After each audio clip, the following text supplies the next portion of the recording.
আসসালামু আলাইকুম ওয়া রাহমাতুল্লাহি ওয়া বারাকাতুহু। আলহামদুলিল্লাহি ওয়াহদাহু ওয়াসসালাতু ওয়াসসালামু আলা মান লা নাবিয়্যা বা'দাহ।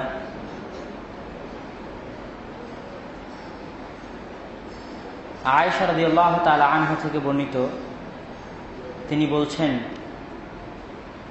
যে আমি এবং রাসূল সাল্লাল্লাহু আলাইহি ওয়াসাল্লাম ফরজ গোসল, জানাবাতের গোসল একই পাত্র থেকে করি বা একই পাত্র থেকে করছিলাম। তো গোসলের যেটা পাত্র, বদনা, মগ বা গোসলের যে পানি, আমি রাসূল সাল্লাল্লাহু আলাইহি সাল্লামকে বলছিলাম, দা আলী, আপনি আমার জন্য ছেড়ে দেন। রাসূল সাল্লাল্লাহু আলাইহি ওয়াসাল্লাম আমাকে বলছিলেন, তুমি আমার জন্য ছেড়ে দাও।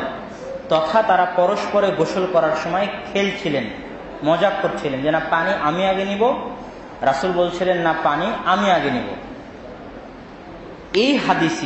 এই হাদিসি সাহিহ ইবনে হিব্বান 5577 নাম্বার 5577 নাম্বার হাদিসে উতবা ইবনে আবি হাকিম তিনি সুলাইমান বিন মুসাকে জিজ্ঞেস করছেন যে কোনো ব্যক্তি কি তার স্ত্রীর লজ্জাস্থানের দিকে দেখতে পারে, বা স্বামী স্ত্রী কি পরস্পরের লজ্জাস্থানের দিকে তাকাতে পারে?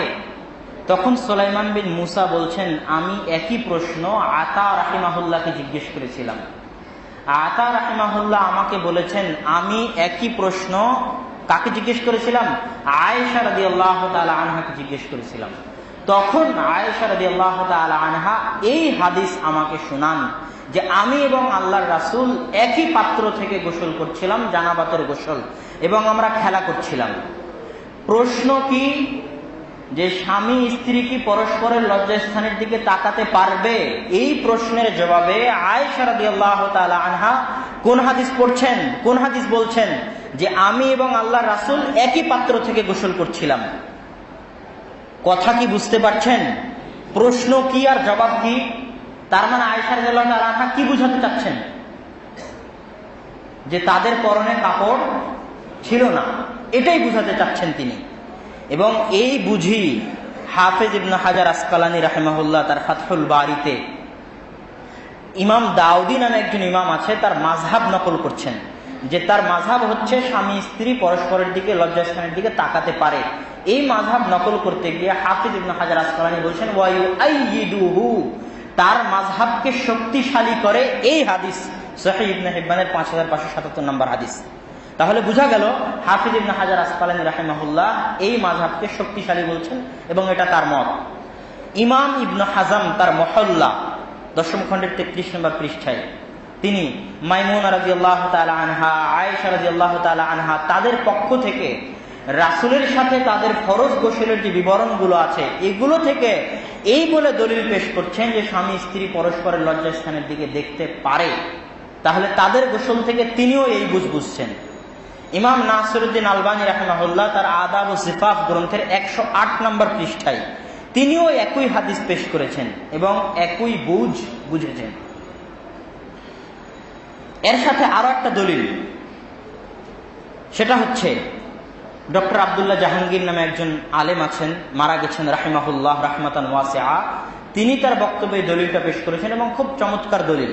সহিহ বুখারীর 198 নম্বর হাদিস, রাসূল সাল্লাল্লাহু আলাইহি ওয়াসাল্লাম কতটুকু পানিতে গোসল করতেন আর কতটুকু পানিতে ওযু করতেন। সেই হাদিসে আছে যে রাসূল সাল্লাল্লাহু আলাইহি ওয়াসাল্লাম 1 মুদ পানিতে ওযু করতেন এবং 1 সা পানিতে গোসল করতেন। 1 সা মানে খুব জোর 2.5 কেজি পানি, 2.5 লিটার পানি। এই হাদিস পেশ করে আব্দুল্লাহ জাহাঙ্গীর সাহেব বলছেন যে 2.5 লিটার পানিতে রাসূল সাল্লাল্লাহু আলাইহি ওয়াসাল্লাম, কেন সৌদি আরবে পানির সংকট, আজও সৌদি আরবে পানির সংকট, আজও এই আধুনিক যুগে সৌদি আরবে পানির সংকট, মরুভূমি এলাকা। তাহলে 1400 বছর আগে কতটা সংকট ছিল?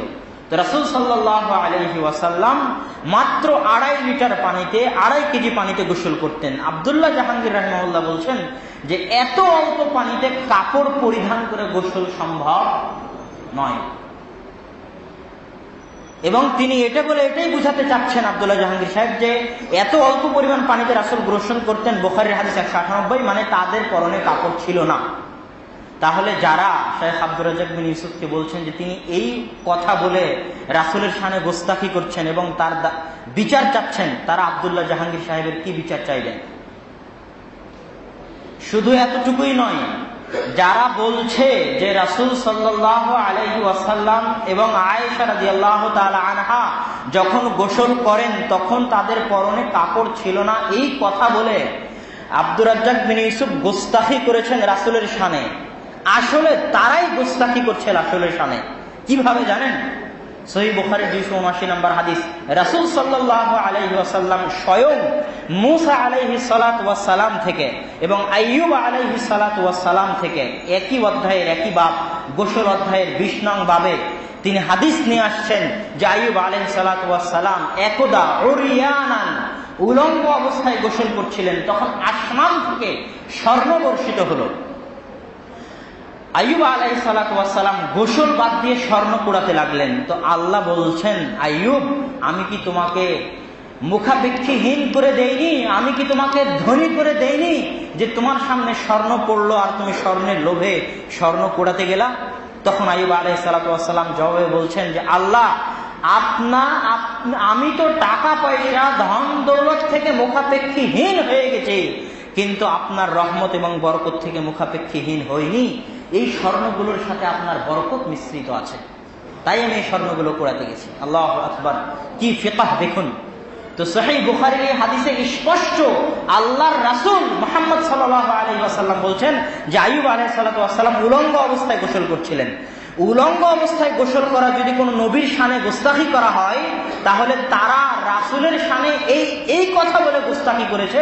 কেননা রাসূল সাল্লাল্লাহু আলাইহি ওয়াসাল্লাম তাহলে আইয়ুব আলাইহিস সালাতু ওয়াস সালামের শানে গোস্তাখি করছেন। কথা বুঝতে পারছেন না? যেহেতু রাসূল নিজে বলছেন যে আইয়ুব আলাইহিস সালাতু ওয়াস সালাম উলঙ্গ অবস্থায় গোসল করছিলেন, উলঙ্গ অবস্থায় গোসল করা যদি কোনো নবীর শানে গোস্তাখি করা হতো, তাহলে আমাদের রাসূল নাউজুবিল্লাহ আইয়ুব আলাইহিস সালাতু ওয়াস সালামের শানে গোস্তাখি করেছেন। তাহলে এখন তোমরা রাসূলের ফাঁসি চাও, রাসূলের শাস্তি দাবি করো? নাউজুবিল্লাহি মিন যালিক। মূসা আলাইহিস সালাতু ওয়াস সালাম থেকে সহিহ বুখারীর একই অধ্যায়ের একই বাবে মূসা আলাইহিস সালাতু ওয়াস সালাম আলাদা ঘেরা জায়গার মধ্যে গোসল করতেন এবং উলঙ্গ অবস্থায় গোসল করতেন। আর বনু ইসরায়েলরা নদীতে, সাগরে একসাথে গোসল করত।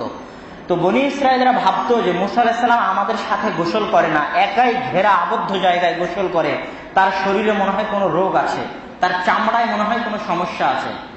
এই অপবাদ তারা মূসা আলাইহিস সালাতু ওয়াস সালামের উপর লাগালো, আর আল্লাহ এই অপবাদ খণ্ডন করতে চাইতেন। তাই যখন একদা একদিন মূসা আলাইহিস সালাতু ওয়াস সালাম বাথরুমে প্রবেশ করলেন, ঘেরা জায়গার মধ্যে কাপড় চোপড় বাইরে পাথরের উপর রেখে গোসল করতে গেলেন, আল্লাহ সুবহানাহু ওয়া তাআলা পাথরকে নির্দেশ দিলেন, পাথর তুমি কাপড় নিয়ে পালাও।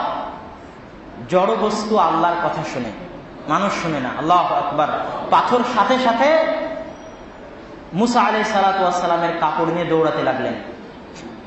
আল্লাহ সুবহানাহু ওয়া তাআলা বলছেন, ইয়া নারু কুনি বারদাম ওয়া সালামান আলা ইব্রাহিম, হে আগুন তুমি ইব্রাহিমের জন্য ঠান্ডা ফ্রিজ হয়ে যাও। আগুন আল্লাহর কথা শুনেছিল। সেই দিন পাথরও আল্লাহ সুবহানাহু ওয়া তাআলার কথা শুনে পাথর পালাতে লাগলো। মূসা আলাইহিস সালাতু ওয়াস সালাম পাথরের পিছনে দৌড়াতে লাগলেন যে পাথর আমার কাপড় দাও, আমার কাপড়, আমার কাপড়। তখন মূসা আলাইহিস সালাতু ওয়াস সালাম উলঙ্গ অবস্থায় ছিলেন। বানু ইসরাইল তার শরীরের দিকে দেখতে পেল, দেখলো যে তার শরীরে কোনো দোষ ত্রুটি, তার চামড়ায় কোনো দোষ ত্রুটি নাই। এইভাবে আল্লাহ সুবহানাহু ওয়া তাআলা মূসা আলাইহিস সালাতু ওয়াস সালামকে তাদের অপবাদ থেকে মুক্ত করে দিলেন। এই হাদিস কে শোনাচ্ছে? আল্লাহর রাসূল। কে শোনাচ্ছে বলেন? আল্লাহ রাসূল। তাহলে উলঙ্গ অবস্থায় গোসল করা যদি কোনো নবীর শানে গোস্তাখি হতো, তাহলে রাসূল সাল্লাল্লাহু আলাইহি ওয়াসাল্লাম মূসা আলাইহিস সালাতু ওয়াস সালামের শানে গোস্তাখি করেছেন। নাউজুবিল্লাহ।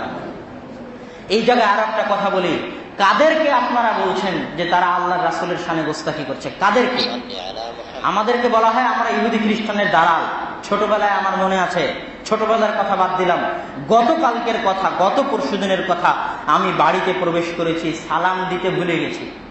আমাদের রাজশাহী উত্তর নওদাপাড়ার বাড়িতে প্রবেশ করেছি, আমি সালাম দিতে ভুলে গেছি, আসসালামু আলাইকুম বলতে ভুলে গেছি।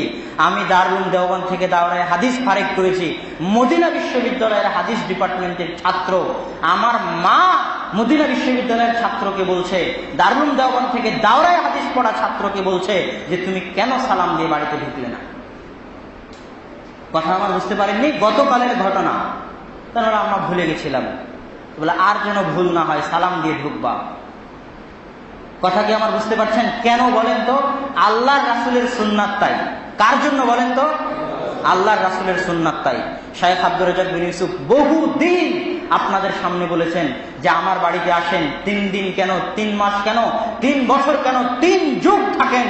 3 যুগ থাকার পর যদি আমার বাড়িতে ইসলাম পালনে কোনো কমতি বুঝতে পারেন, পর্দার কোনো ব্যাঘাত বুঝতে পারেন, তাহলে আমি আব্দুর রাজ্জাক জাতির সামনে আর কোনোদিন কথা বলবো না।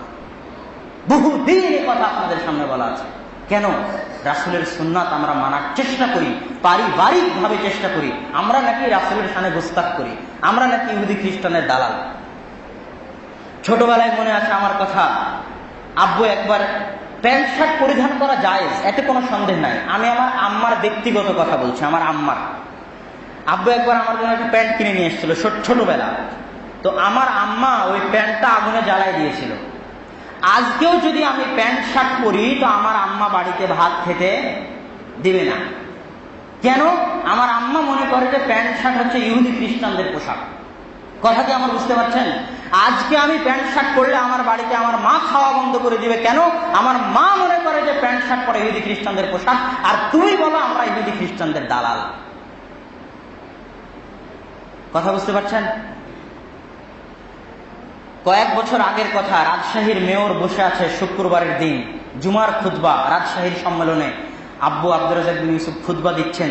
তো তখন রাজশাহীর যেটা রেলগেট, ওখানে কামরুজ্জামান লিটনের একটা মূর্তি তৈরি করা হচ্ছে, বাস্তব মূর্তি, মানে ছবি নয়, একদম মূর্তি। কথা বুঝতে পারছেন? একদম মূর্তি।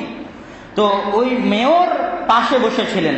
আব্বু জুমার খুতবায় বলছেন যে যারা মূর্তি তৈরি করে কিয়ামতের দিন তাদের লাঠি দিয়ে পিটিয়ে বলা হবে যে এই মূর্তিতে আত্মা দাও। তো হাতে তার জুমার খুতবার লাঠি ছিল, তিনি লাঠি দেখায় বলছিলেন যে এইভাবে পিটিয়ে বলা হবে যে আত্মা দাও। তো এই কথা মেয়রের গায়ে লেগেছিল। তো মেয়র সম্মেলন কর্তৃপক্ষকে বলেছিল যে আমি প্রতি জুমার সময় এখানে সালাত আদায় করতে আসি, এত বড় সম্মেলন, এনাকে যেন খুতবা দিতে দেওয়া না হয়। তো পরের বারের সম্মেলনে আব্দুর রাজ্জাক বিন ইউসুফ আমার আব্বু, ওনাকে খুতবা দিতে দেওয়া হয়নি, অন্য কাউকে খুতবা দেওয়ার জন্য বলা হয়েছিল। সেই জুমার দিন দিবাগত রাত্রিতে ওই যে একটা বক্তব্য আপনারা অনলাইনে শুনেন, খুব জোর গলার বক্তব্য, এই দেশের মাটিতে যদি হিন্দু কথা বলতে পারে, এই দেশের মাটিতে যদি খ্রিস্টান কথা বলতে পারে, বৌদ্ধ কথা বলতে পারে, আমি আব্দুর রাজ্জাক এই দেশের মাটিতে হাদিসের অনুবাদ করতে পারি। রাসূল বলেছেন, আলী তুমি ছাড়বে না কোনো উঁচু কবর, ছাড়বে না কোনো মূর্তি, সবকে ভেঙে খান খান করে দিবে। সেই দিন এত তেজ, এত গরম কিন্তু এই জন্য ছিল, যেটা আপনারা জানেন না। তাহলে যেই ব্যক্তি শুলির কাছে দাঁড়িয়ে, ফাঁসির কাছে দাঁড়িয়ে রাসূলের হাদিসের অনুবাদ করতে চায়, তাকে তোমরা রাসূলের শানে গোস্তাকি করেছে বলো? শরম থাকা উচিত, লজ্জা থাকা উচিত। এই দেশের মাটিতে যদি রাসূলকে সবচেয়ে বেশি কেউ মহব্বত করে থাকে তাহলে আমরাই করি। রাসূলের হাদিসকে যদি জয়ীফ জাল থেকে, রাসূলের হাদিসকে যদি বেদাত থেকে, ইসলামকে যদি শিরক এবং বেদাত থেকে মুক্ত করার চেষ্টা কেউ করে থাকে তাহলে আমরাই করি। রাসূলই আমাদের নিকটে সবচেয়ে প্রিয়। আমরা শুলির কাছেও দাঁড়াতে রাজি আছি, ফাঁসির কাছেও দাঁড়াতে রাজি আছি, কিন্তু রাসূলের সুন্নাতের অবমাননা, রাসূলের অবমাননা আমরা সহ্য করতে পারি না। আর তোমরা বলো যে আমরা রাসূলের শানে গোস্তাকি করছি। একটাই দোয়া করব, আল্লাহ সুবহানাহু ওয়া তাআলা তোমাদেরকে হেদায়েত দান করুক, আল্লাহুম্মা আমিন। এই বলে আমি আমার আজকের সংক্ষিপ্ত আলোচনা এখানে শেষ করছি। ওয়া আখিরু দাওয়ানা আলহামদুলিল্লাহি রাব্বিল আলামিন। আসসালামু আলাইকুম ওয়া রাহমাতুল্লাহি ওয়া বারাকাতুহু।